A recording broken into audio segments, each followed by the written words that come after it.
tuned in to the Community Cats podcast. Ready? Let's go.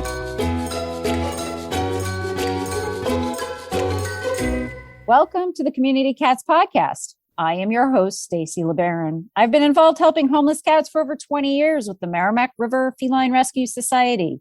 The goal of this podcast is to expose you to amazing people who are improving the lives of cats. I hope these interviews will help you learn how you can turn your passion for cats into action.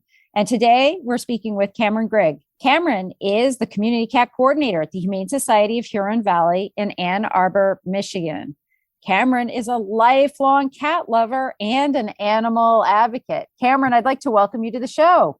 Thanks. So, I think we're all lifelong cat lovers. So tell me, Cameron, how did you become so passionate about cats? And, how did you get to be a community cat coordinator? So it started as a child. My family, my entire life, we've always had at least one cat. And I've just always loved animals in general. I've actually spent 7 of the last 10 years working in the doggy daycare industry. And as part of that, every once in a while, I would apply to the Humane Society when I saw they had an opening. And eventually they got back to me. They get a ton of applicants, so it's not a guarantee by any means. And they introduced me to the TNR program, and I had not heard of TNR before I applied. So it has been quite a learning curve, and it's something that I'm really excited about, just being able to help cats and help animals in general. So it's been awesome. So doggy daycare and now TNR. Do you find any similarities or are they both very different? They can both be quite rambunctious. But in general, they're both very loving creatures and I care a lot about both of them. So there is a little bit of crossover in that regard. How long have you been the community cat coordinator at the organization? I have been there for just shy of 7 months. Okay, so you're like brand new. So you're new to TNR. So tell me, what was it like as a first experience being out there and trapping cats? It was wild. It really was. Being a lifelong animal lover and not having known about TNR and then finding out about it and just having a crash course in it was a little bit overwhelming at first, just because there's so much to learn and as an animal advocate to be passionate about. So it's just been a constant learning experience and it's been a lot of fun. So looking back, if I'm sitting here in the room with you right now and, here you are, brand new, first time community cat coordinator, new trapper too, basically. What sort of advice would you give me if I was saying, that sounds like an interesting job. Maybe I'll try and do it. Would you give me some advice and guidance? Yeah, I would start really at the top of the spectrum, that there's a huge problem with the overpopulation of cats. And TNR is so much more important than a lot of people realize. And so that's kind of where I start. And then if people have specific questions, then go into those kinds of things. Very interesting. You said you've been there for about 7 months, 8 months, going on a year or so. So in the course of the last year, being involved in the program, have you had to look at the program strategically at all, or are you just collecting data and information? Definitely have had to look at it strategically. There's a huge balance at most humane societies, I would have to imagine, between the amount of cats that are available to be trapped and the amount of cats that the surgery team can do in a day without driving themselves crazy. So that's a little bit of the balance that is put on my plate as the community cat coordinator. So that is definitely has taken some strategy, and it's just a constant evolving process to figure out what works best in TNR for us. So you have to learn how to prioritize which cats you're going to trap? Absolutely, to a bit of an extent. There are limited spots that are available for certain days, and so prioritizing is generally done by who needs it most, whether someone is older and can't physically trap themselves, or if they have an overwhelming amount of cats. Then those are normally where I would prioritize, but then also just first come, first serve. In a given year or so, how many cats does your program do TNR for? We do about 1,500 a year, and we've been doing the program for about 15 years, and that's slowly grown, but it's been fairly steady for about the past 10 years. Being in Ann Arbor, the University of Michigan is there. And you talked about the University of Michigan School of Information in our little pre-conference before we got going with the recording here. And they did some work with you. You want to share a little bit about the project? Yeah, so a group of students with the University of Michigan School of Information did a deep dive into our TNR program as part of a student project to figure out ways that we could improve our efficiency and our systems.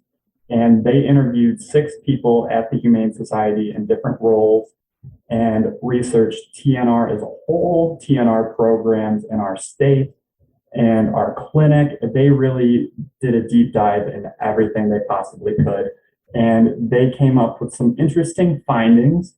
And some of the things that they found were things that we already knew and we're kind of trying to balance. But primarily the 4 things that they analyzed and were able to pitch to us as ways that we could improve our program.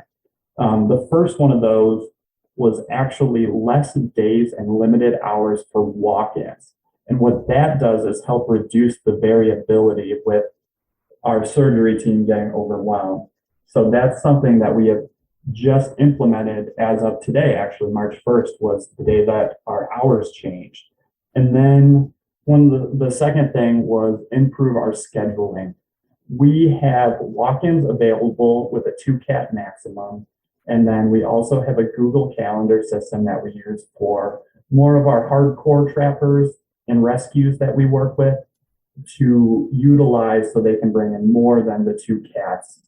And so we've taken that Google Calendar and shifted some of the days and spots around to try and make it more efficient. The third thing that they suggested was to add help, was to get a second cat coordinator, which would be awesome, but it's just not an overwhelming amount of work. It just wouldn't make a ton of sense to do that. Although from my perspective, it would be awesome to have an assistant that I could have do whatever, but unfortunately that didn't make a ton of sense for us at this time. And the fourth thing was to add a separate section of our organization for TNR. And the idea with that was, or the way I saw it at least, was we have our clinic that does owned animals. We have our shelter team that takes care of the animals that are in the shelter. And then we have TNR, which overlaps with the clinic and the owned animals. And so it would be awesome to have kind of 3 separate clinics, but that would be a huge investment. And it's just not as practical as it seems on paper. But those were the 4 things that they brought up to us, which gave us an interesting perspective and allowed us to reevaluate things to make some changes that we're hoping will end up being positive towards the program and hopefully set an example for other programs even to increase awareness and just get more cats TNR. Yeah, one thing you brought up there was the word scheduling, which, is not a lowercase word in the TNR world. It is all uppercase and for clinics too, scheduling is the magic beast, because if you get it right, your clinic can perform very, very well, and you can be really effective also with your colonies. If you do mass trapping and you're focusing on one colony and getting that one colony done, rather than doing 2 cats here and 2 cats over there and 2 cats over there. So there's this strategy in making sure that your scheduling is good with your colonies, as well as your scheduling within the clinic. I think that is a really fascinating project to always look at and see how we can improve ourselves efficiently, because there are many days, unfortunately, where you'll have a clinic scheduled and you'll plan for 40 and 20 will show up. And then you'll have another day where you plan for 40 and 60 show up. And you want to get that variability down so it's as close to 40 on a daily basis. And you don't want it to be always 40 female cats. You want it to be an even balance. But some days it doesn't work that way either. Yeah, that's definitely how it goes with our program. And that's the ever-going battle that we're always trying to figure out. And it's tough because cats in general are very unpredictable, especially when you're working with cats that are unsocialized. So yeah, we're constantly trying to figure out ways that we can improve on that. But I have a feeling, kind of like you're mentioning, that other programs are kind of battling that as well. And trying to work together to figure out what works best, I keep in touch with another community cat coordinator that works at Michigan Humane, which is a rescue near ours. And I like to touch base with her sometimes and with new ideas. Hey, have you guys tried this? How did it work if you guys had? And in general, it's very, things are hit or miss with TNR. That's something that I've been learning along the way. Ever wanted to quickly connect, collaborate, or problem solve with others in the animal welfare field who are, real people? Look no further than Maddie's Pet Forum. Maddie's Pet Forum brings people of animal welfare together with the common goal to keep more people and pets together. We share ideas, expertise, offer each other support, resources, and more. Visit forum.maddie'spetforum.org/cats. Maddie's Pet Forum. Come for an answer. Stay for the community. Could your animal welfare organization use a tune-up?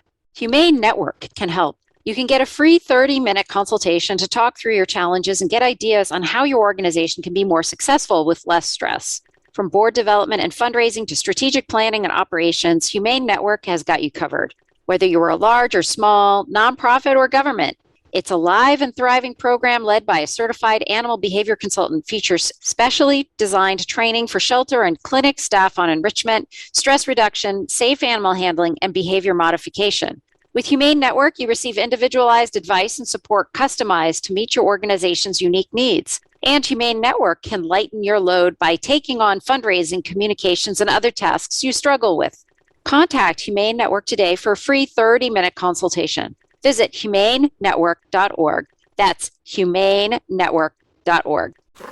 Team Dubert is at it again, and now they have an amazing companion case management module that once again revolutionizes how you rescue animals. Dubert partnered with Dallas Pets Alive and the Spay-Neuter Network to build a powerful solution that allows you to manage cases of any kind. Whether owner surrender calls or emails, community cat tracking and reporting, Dubert is the only system that integrates two-way text messaging, automatic follow-ups, and even a rehoming solution that every organization can use. No more trying to manage 10 different technologies when everything is all in one place and tightly integrated. From fostering to transport, fundraising to e-commerce, supply and demand to case management, Dubert has everything you need to streamline your operations so you can focus on saving more animals.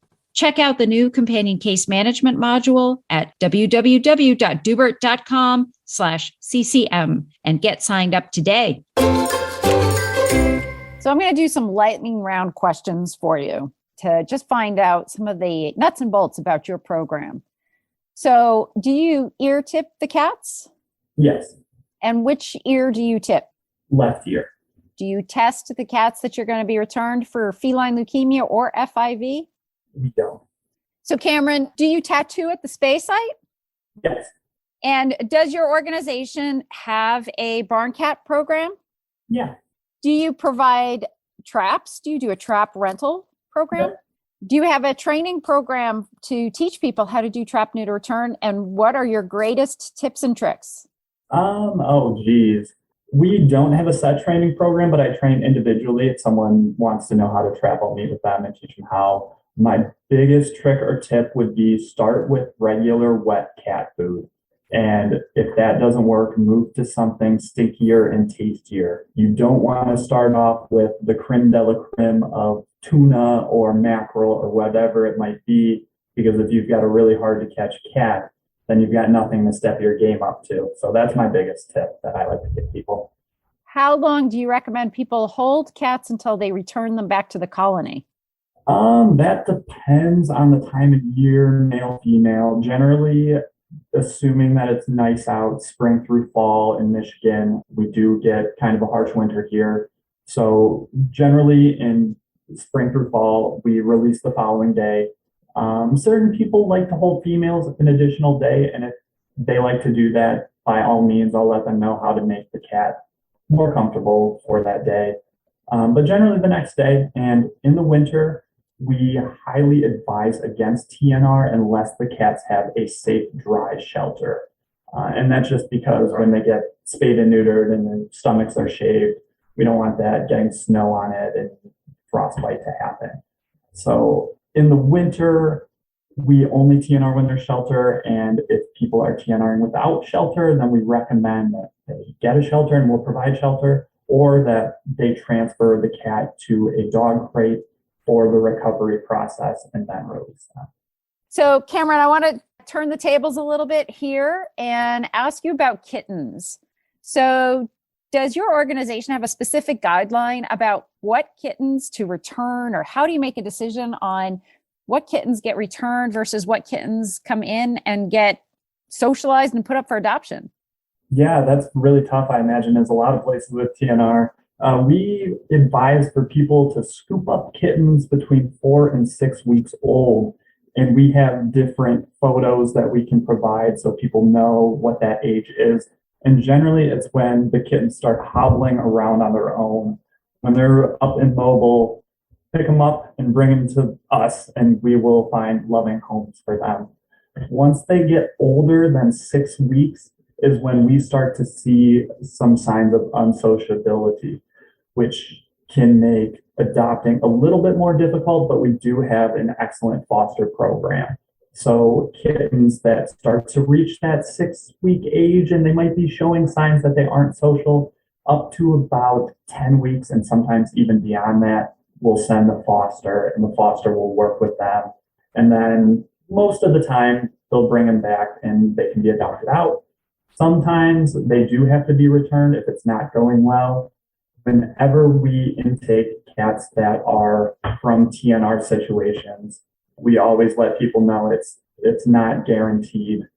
And that can be tough for a lot of people, myself included, to have to return a 9-week-old kitten that's could be worked with, but late fall or late spring when foster resources are really being utilized, sometimes those tough decisions have to be made because that cat might not be a great family cat at that time and might not have the resources to turn the cat at that time.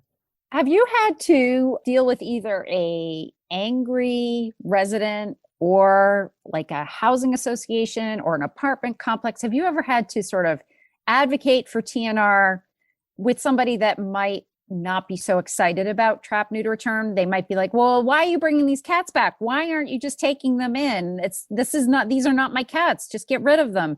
How do you deal with someone like that? Yeah, so we do have that happen quite a bit, and it's primarily landlords or property management. And we actually have a blog, a TNR blog, and I recently did a post on that, on dealing with property management, because there is a lot of out of sight, out of mind is kind of how they seem to like things. And so, I mean, some of the big things are just being discreet and not leaving behind any kind of trash or unkept shelters. But from my perspective in Ann Arbor, it's primarily landlords and property management generally working directly with those who are interested in the program and trapping, as well as neighbors. They tend to be understanding because even though we can't remove the cats, we don't remove or relocate cats, we can TNR them so that the problem, as some people see it as a problem, it won't become any worse. So that's kind of how I try and ease the burden that some see TNR as, is to try and educate. If people aren't willing to listen, then just try and be as friendly and polite as possible. Some organizations that I've spoken with seem to be really concerned that people are going to be trapping owned cats. How do you ensure that an owned cat is not trapped? Yeah, so a lot of times we'll reach out ahead of time to neighbors, especially if we think they might be feeding, to not feed ahead of time, and to also, if they have any cats that might be indoor, outdoor, to bring them in so they don't accidentally get trapped. I have not had that happen. The cat coordinator before me trapped a cat that seemed like it was an owned cat. And generally you can tell in the trap just based on their behavior and how they're acting. If they seem overwhelmingly social, then that would be a huge red flag. And when he was out there with a volunteer, they both got that notion that this is someone's cat. And so they released the cat on site and it ran off. But I would hope that if it ever happened, I would be able to recognize it just kind of based on the way it's behaving in the trap and how it's meowing and just acting towards me or any of the volunteers. I just want to go back on the spay-neuter part of our conversation and ask you, does your spay-neuter clinic do designated TNR days, or do they fit the surgeries in with public spay-neuter or the shelter spay-neuter? So are you able to do like a 40 cat TNR day, or is it 5 cats here or 10 cats there? So it's a really tough balance. We do walk-ins on Mondays and Tuesdays, so those can get up to 20-ish cats when it gets busy. This April, actually April 9th, we are doing our first TNR extravaganza where we are selling 60 tickets to hopefully sterilize 60 cats. Realistically, we're planning for around 40 since this is the first one we've done, but that is something very exciting that we have coming up in the future, and we're hoping to be able to do more of those. That's great. And does your organization offer any wellness services? Do they do vaccines and that kind of stuff for the public? Yeah, so we do a lot with our community cat program. We work with some really great rescues that are very compassionate and love going the extra mile for their cats. Our general program for residents who are in our county includes spay, neuter, rabies, distemper, as well as a flea and tick treatment, just as part of our package. And if there's anything that is needed beyond that, we'll often provide that as well. We do, I have to be careful saying this, but I'm going to say it. We do dentals with community cats. They have to be scheduled well ahead of time, but we do that. Amputations, enucleations, really whatever the cat needs, if the caregiver is willing to pay, or if it's something that the cat desperately needs, then we'll do it. Excellent. If folks are interested in finding out more about your program, and you referenced your blog, how would they do that? Yes, so visit hshhv.org/TNR, and that is updated whenever I get to it, which is quite frequently. So every couple weeks, or when there's new blog posts, if anything's changing, it'll be on our website. We also have a Facebook group that is HSHV Community Cats. It is a private group, but if you apply and you answer the questions, I'll approve you the same day, and you can join and spread your wealth of knowledge of all things TNR and community cats. That's really my big thing in TNR, is education and awareness. I want as many people to know about TNR as possible so they can help save the cats. That's excellent. Cameron, is there anything else you'd like to share with our listeners today? No, thank you so much for having me on. I've been a huge fan of the podcast and attended a couple of the webinars, so it's really quite an honor. Well, it seems like there's a lot of good stuff going on for community cats in the state of Michigan. So I want to thank you so much for becoming a community cat coordinator and helping the cats in Ann Arbor. Thank you so much. And thank you for agreeing to be a guest on the show today. And I hope we'll have you on again in the future. Awesome. Thank you so much for having me. That's it for this week. Please head over to Apple Podcasts and leave a review. We love to hear what you think, and a 5-star review really helps others find the show. You can also join the conversation with listeners, cat caretakers, and me on Facebook and Instagram. And don't forget to hit follow or subscribe on Spotify, Apple Podcasts, Google Podcasts, YouTube, Stitcher, or wherever you listen to podcasts so you don't miss a single show. Thanks for listening, and thank you for everything that you do to help create a safe and healthy world for cats.